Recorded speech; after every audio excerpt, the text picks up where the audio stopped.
Welcome back, ladies and gentlemen. We're now delighted to be joined over the telephone by our guest for the afternoon, Mr. Ramzy Khoury, our journalist. And Mr. Ramzy, good afternoon to you, sir. Good afternoon, Angie. Thank you very much, Mr. Ramzy, for your time. Now, of course, we're seeing all the reactions by the different organizations, different countries, with regards to the latest attack and horrible massacre that occurred in the school in Gaza City. We've seen over 100 souls being martyred, really, at the Tabain school, which was sheltering displaced Palestinians in eastern Gaza City. First and foremost, Mr. Ramzy, how do you see this latest inhumane escalation with regards to the attack on the school? It's a surrealistic scene that has been going on for 9 months. In the past 24 hours, Israel committed three massacres, but this is an ongoing genocide. The massacres have occurred on a daily basis. It is massacres that are deliberate, massacres that are attacking civilians, and the whole world knows this.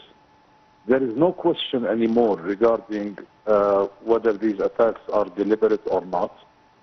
There is no question anymore regarding the intent to kill civilians en masse, because if we're looking at the total numbers have become ridiculous. And a major percentage of the Palestinian population in Gaza has been wiped out already. It is ongoing. And all we receive are statements. And statements in this case is hot air. That is useless. What needs to be done is action on the international community that is watching this genocide being conducted under the eyes of the whole world and doing nothing about it. And this is where the problem is. If the international community does not do anything about this, then it is complicit in the genocide. Mm-hmm. And this is where the problem is. The problem is no longer with Israel. Israel is that kind of state. Israel is a state that will conduct genocide. Israel has conducted genocide in order for it to get founded in 1948. It has conducted genocide all throughout the way. It got away with it. It thinks that it can continue to get away with it, and this is where the problem is. The problem is with the international community that is allowing Israel to continue the genocide and to get away with it. Mm-hmm. Indeed. Mr. Ramzy, also on that note, a spokesperson for the Palestinian president, Mahmoud Abbas, urged Israel's ally, Washington, to put an end to the blind support which has led to the killing of thousands of innocent civilians, including children, women, and the elderly. And we've seen other international organizations and countries denouncing this recent terrorist and inhumane act. Also, we've seen, for example, Qatar and Saudi Arabia condemning the strike, which has come as mediators were pushing to resume ceasefire talks. Where does this leave this situation, in your opinion, Mr. Ramzy? Well, this is the biggest problem that we are facing. The single country that is giving Israel the impunity that it has is the United States of America. And the maximum we've heard from the United States that supplies Israel with all of the weapons that Israel is using to conduct the genocide and to continue the massacres is that the United States is concerned about this incident or that incident. How is that going to help the concern of the United States? Because obviously Israel doesn't care if the United States gets concerned. Israel cares if the United States does not supply it with weapons. Israel cares if the United States decides not to veto any resolution that attempts to stop Israel from doing what it is doing against all international law. Now that's what Israel cares about. And this is what the Palestinians care about. And this is what the whole international community cares about in order to preserve any sense of humanity. They care about action. They don't care if the United States gets concerned or not, and this is the only thing that the United States is willing to do, is to offer its concern.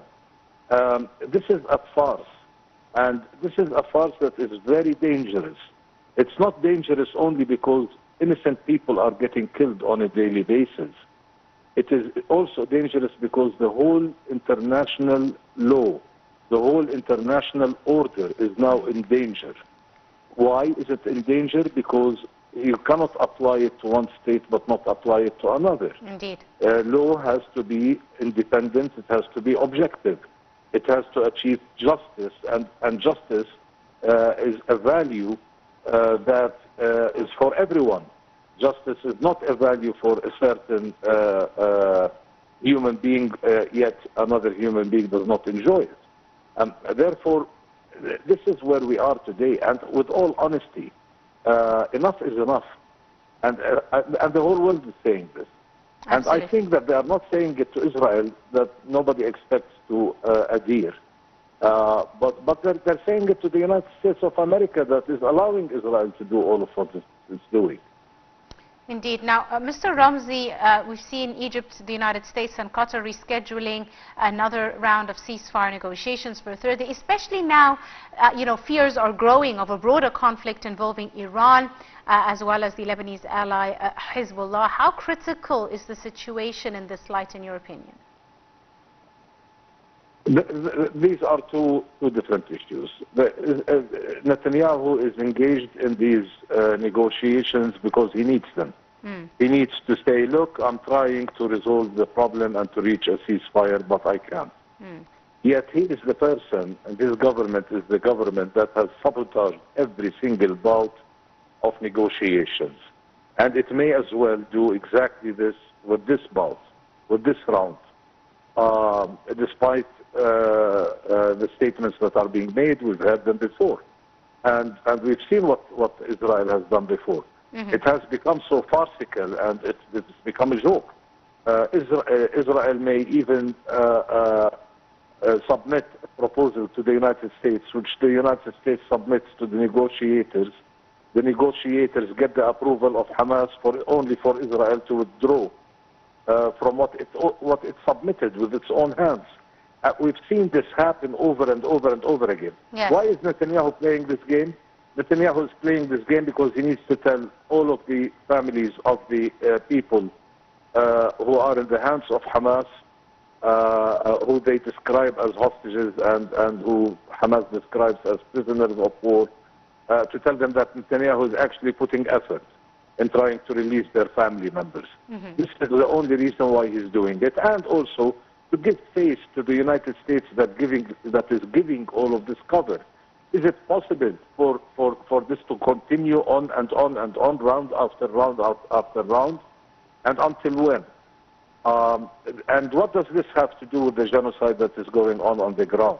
If the demand is, and this is an Israeli demand that is public, Israel made it public. Israel said, when you release the hostages, military action will stop. So basically what Israel is saying is, if you release the hostages, then we will not conduct the genocide anymore. That in itself is a war crime. That in itself is a war crime that makes any country that accepts it a partner in genocide. And therefore, this is just, this game has to stop as well. The United States of America needs to stop the genocide and needs to stop the ridiculous, farcical game that Netanyahu is playing through negotiations.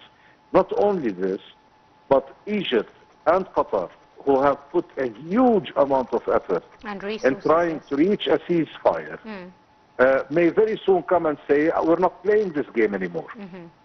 We're not playing this game, because this is just a game that is not leading anywhere. Israel has to be forced to reach a ceasefire, and it has to be a permanent ceasefire, and we really need to bring in the aid in order to help the Palestinians before they die.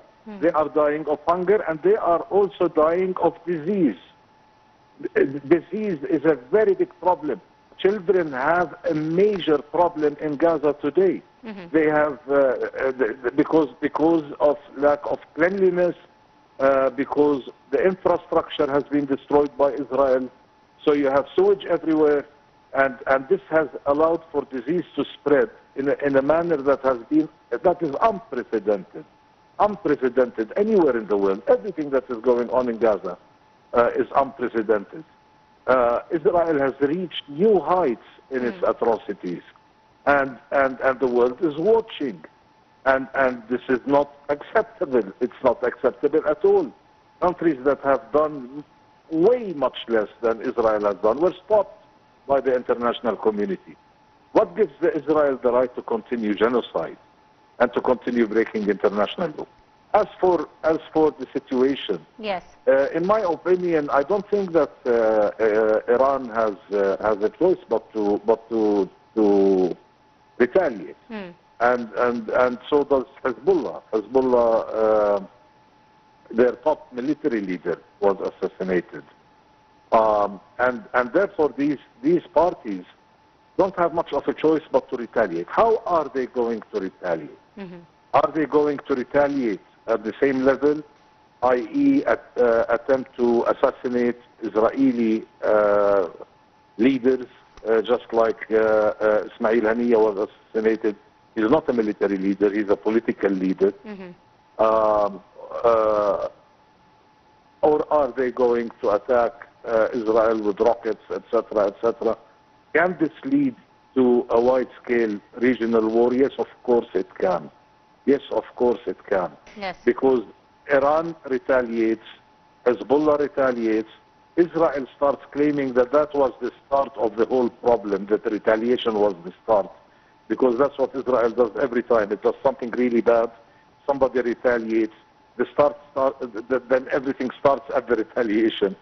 So it would become packaged in international media and on the voice of the United States of America that the Iranian attack on Israel was unjustified, etc., etc., etc. We've heard all of this before, and therefore giving Israel another green light to retaliate on the retaliation. If that happens, then we're talking about wide scale. Yes. And we're talking about regional. And we're talking about this whole area paying a much bigger price than the price that we've already been paying since the 7th of October, because the whole economy of the region has been devastated by the ongoing war on Gaza, yes, the genocide, the massacres, all of that. Absolutely. I'm afraid we'll have to leave it at there. Mr. Ramzy Khoury, our guest and journalist for the afternoon. I'd like to thank you very, very much, sir, for your time and your insight and for joining us on today's episode. Ladies and gentlemen, that wraps up today's edition of Arab Affairs. My name is Angie Meher. Thank you for joining us.